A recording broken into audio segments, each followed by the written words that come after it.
Self development has been hijacked, mostly by gurus who peddle mantras that sound great, but fail to work when applied in the real world. You've heard these phrases before, things like you just have to hustle harder, or think positive, you are enough, fix your mindset, and visualize success. Now, I cringe just hearing this. I've known about self-development for a long time, and to varying degrees, none of these work. Now, these statements aren't just wrong, but more importantly, they're kind of banal.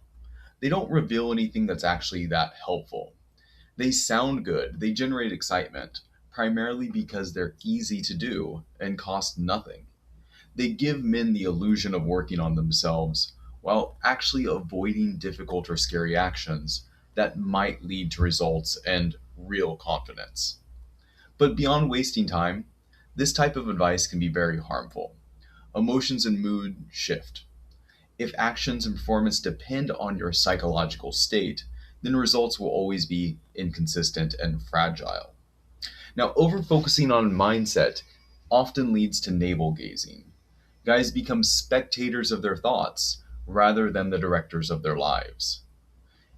Inner game divorce from behavior becomes, heady mental masturbation. Self reflection is great, and it's even necessary.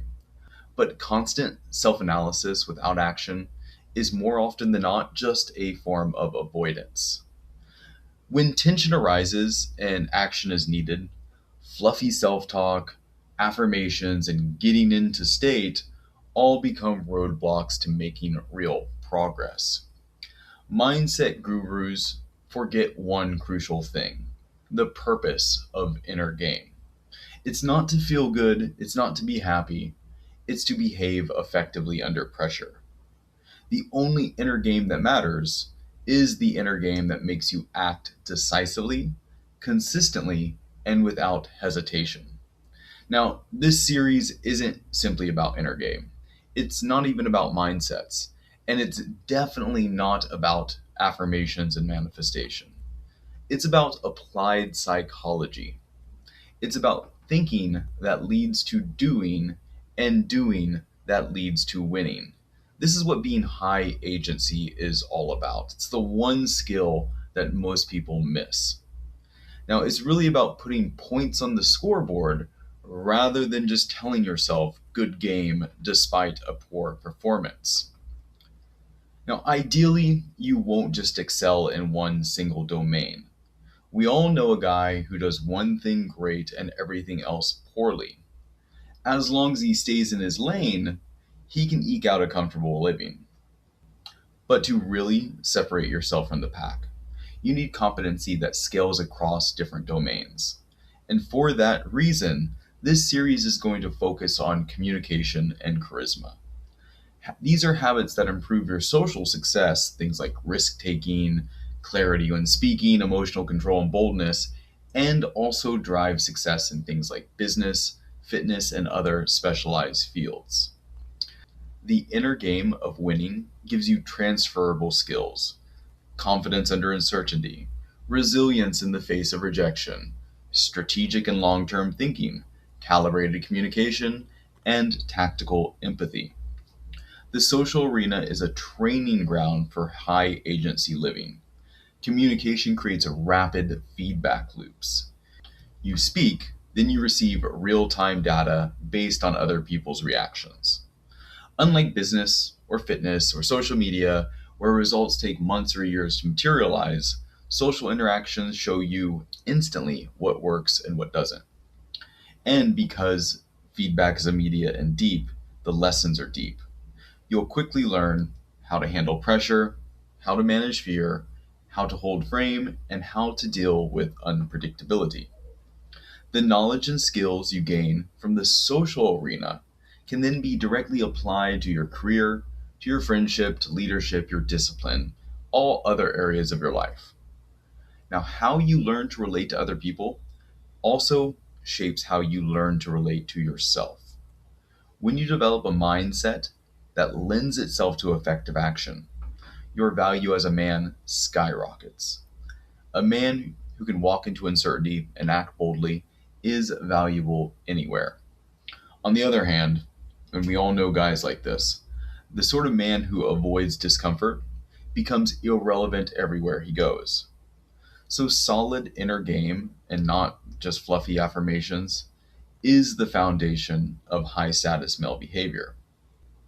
Decisiveness, calm intensity, self direction, emotional composure, grounded confidence, these all turn you into a commander of destiny rather than a passive observer of fate.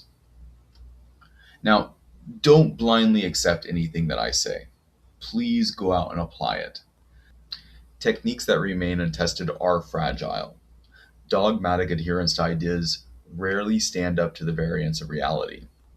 Even the best advice can become harmful when applied blindly without understanding the deeper context.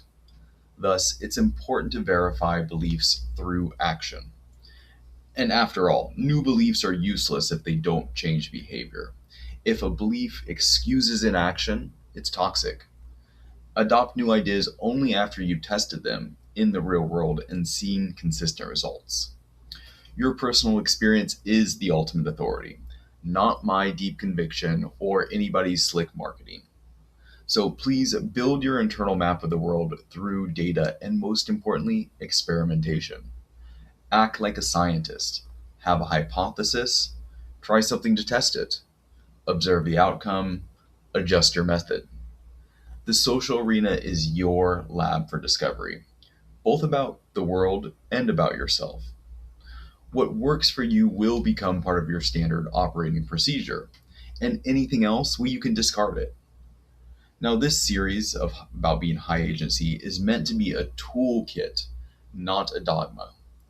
I'm not going to give you hard commandments, but instead I'm going to give you very definite mental models that are actionable under most circumstances. Now, each of these models is meant to be tested, adapted, and personalized. The goal is to help you think clearer and quicker, not to feed you scripts or lines or just, step by steps instructions. But by the end, you will have your own version of high agency inner game, one that works because it's built on your lived experience. Now, what does this series aim to help you accomplish? First, it aims to help you replace vague concepts with actionable principles. I've avoided any of the fluff. There's not going to be any motivational filler. All the new age circular logic is going to be skipped. There's none of this manifestation stuff going on in this series. Instead, every chapter of this series is going to give you a clear tactic and way of thinking that directly increases your competitive acuity. Secondly, this series is going to help you develop real mindsets that produce real world results. You'll learn to stay solid under pressure, to turn fear into motion, and to make action automatic. By the end of this series, the 10-part series, hesitation will be a rare occurrence, not your default state. And lastly, this series is going to teach you to trust yourself more than empty theories.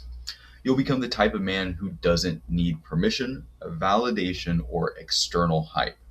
You'll rely more on internal principles than fleeting motivation.